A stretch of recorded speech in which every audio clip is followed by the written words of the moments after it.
It's Friday, but COVID says no school for the kids. Somebody goes out to see the kids and listen to them and watch them every recess and at lunchtime. Make sure they're okay and see what's going on. Somebody has been sitting there looking very confused and keeps looking back at me and down to the school down there and back at me and the school and me and the school going, where are the kiddies? Why aren't the kiddies there? Because, yeah, it's lunchtime. They're normally out getting ready to have a good time. Poor Hudson. COVID has him so confused. Hello, everybody. Well, decided to try to clean out my workshop. Try to make a little bit more room in here. The astute viewer's probably going, where'd all the Le Mans parts go? Well, for now, they're in the rec room, playroom area. So Abby's lost a little bit of space until I finish cleaning up in there. But I also moved that out and started working on it out here because our current roommate needs some space, and this is a lot less messy than what he's doing. So he's sort of hijacked the workshop. Hijacked the workshop. There's a tongue twister all of a sudden, and that would be why there's all that wood there. Anyways, yeah, so started tearing into the Daymak. Daymak Hamilton.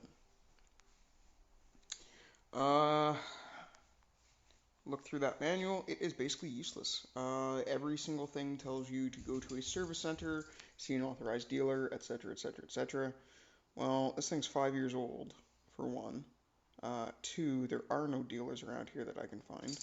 No service centers, etc. So, isn't that nice? I guess I'm on my own.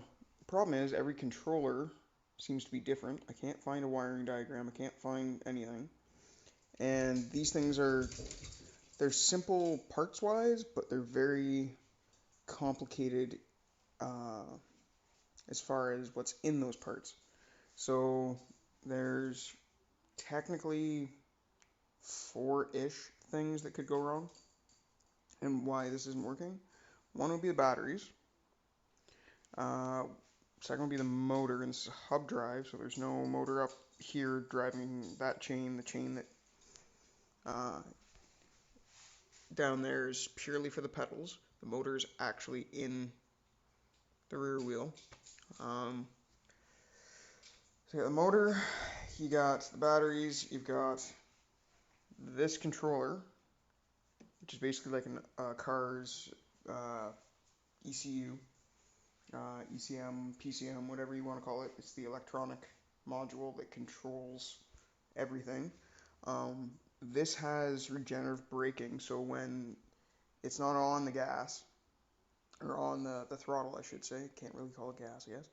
When you're not on that, and you're coasting along, that motor becomes a generator and starts recharging the battery so you get more distance out of it. That helps govern that. It also governs the speed limiter, all the lights, signals, throttle, everything. So what I was thinking, because where it's located, once you open up the seat, there's 4 bolts, and that whole cubby pulls out, and what you're left with is this. Now it was sitting right here. See if I get some more light down there. Sitting right there on that little shelf. So I'm thinking that when she smelt burnt copper, it was this thing burning. So I cracked that open, and everything's fine, which was kind of a relief, because if you look, this is the horn, and it down here in this little room, it's not really a little room, but in this basement, oh my good lord, that thing's loud. It hurts. Anyways, when I saw all that corrosion, I went, oh, great. So water got in, shorted stuff out, it's all melted inside. There's a problem. Nope. Everything inside looks new. There's no weird smell, no burnt smell, no nothing. So I think that the controller is okay because, like I said, I can't overly test it to see if anything's wrong. Um, the other thing, going to the motor, I did manage to find out that the common wiring code for these controllers and these bikes is if you take these wires here, I believe it was the blue and the yellow, and you cross them, what you're doing is you're crossing um, two of the coils in that motor. So what you have is normally, like right now, if I try to turn this backwards, nice and easy, right? I cross those because the fields start fighting each other because they get a little bit of energy. This thing basically locks up. So that means there's no short anywhere, motor should be good. So that leaves, well, either something's really funky in the wiring or the batteries are going. Now, when I pulled all this out, that's also how you get to this unplugged harness, which is for the taillights. Now, granted, taillights shouldn't cause any problem with the throttle, but if I can get this to focus, something is rubbed or chewed through a number of points on this harness, and it's only to this turn signal bulb. So I'm going to have to fix that, but that shouldn't be what was causing the problems. So realistically, battery pack is the next thing. Now, it's a big pack. It's got 5 batteries in it. We'll go outside and I'll show you. Hey, Hudson. Go outside and we'll show you what it looks like. I might actually try plugging it into that first because it should still have some juice left in it. And just see, now that everything's been gone through, okay, well, is there any abnormal drops if I can just run it out, sort of thing. Yeah, see if I can maybe try and get under load and measure with the multimeter, see what the voltage drops are once it has the motor turning. Other than that, I'm not sure because I can't really properly load test those batteries. I mean, it's a 60-volt system. Yeah, so we'll head outside and I'll show you that pack after I maybe do a little bit of a run um, with the throttle there, and that'll give it a chance to do some regenerative braking quick too, and see if that helps or hurts, or yeah, we'll see. All right. So like I said, I put it onto the bike. I saw that the voltage was actually still showing full charge. It was at like 62 point something volts. So yeah, basically full charge. It was good. Um, Ran it, and instantly it dropped 10 volts. Okay, well there's a problem, obviously. Like that's not right. Let off, it came right back up. Hit the gas, the throttle one more time, and it dropped again, instantly, 10 volts. Okay, so something's off. Turn the bike off, look over, because I didn't have the pack actually in the bike, I had it sitting beside, and I think I found the problem. The astute viewer will notice that that battery and a couple beside it are heaving. Yeah, that's not good. So these ones are probably kaput, and I'm guessing are original to the bike, which means they're about 5 years old, which means they're just old. The electrolyte's probably garbage in them, and that'll happen these are lead acid, so that'll happen if your lead acid batteries get old, as they'll swell up like that if you try to give them a charge or try to drain them. So yeah, new battery pack time. Fun. Like I said though, this actually sits in that. Basically, it's your floorboard. as well show this to you. It's all wired in series, so it's positive, and then this one's positive goes to that one's negative.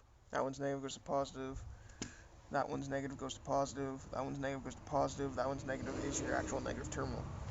So 512 volts, all wired together in a box. The box is kind of ratty, and that's why it's got this strap on it. Is just so it can be carried because the back handle broke.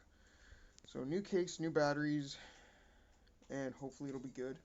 Um, I know I need to. Are you eating like freeze-dried veggies?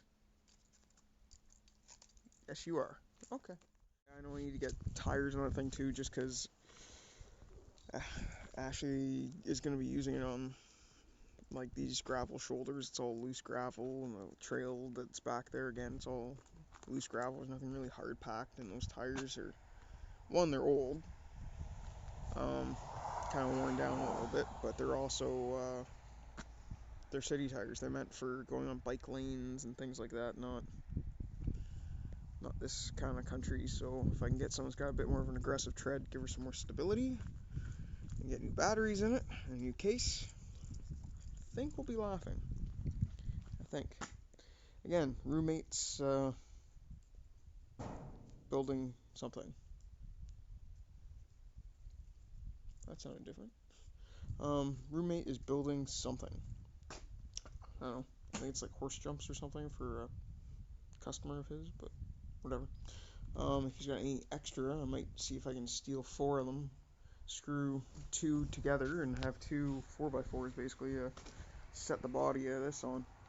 We'll see. That's already the little thing I've made. I just need to put the crossbars just on top of those little horses basically to support the front clip when it's off. So, stay outside, Hudson? Okay. No tags. Don't hear any tags jingling. So yeah, that would be the problem. So I guess the next thing is to put this whole thing back together. Isn't exactly a big chore, it's just gotta do that. We'll store it for now. I'll see if I can maybe do the cheaper thing first, which is just get a new case and some tires. I'll go grab a battery, and yeah, all the systems work on it. I might try and clean up some of the rusty bits on, like the master there and whatnot. But yeah, like I said, all the systems do work on it. It's not a bad bike by any means. It's actually quite nice looking little scooter. Yeah, we'll see what we can do. We'll get her on the road again soon. Anyways, so that's it about our little Daymak and Daymak Hamilton. Kind of like the red better, I gotta admit. And yeah, thanks for watching. Don't forget to like, comment, subscribe. Don't forget to share if you don't mind, so this channel can keep growing. And we'll go from there. I'll talk to you soon.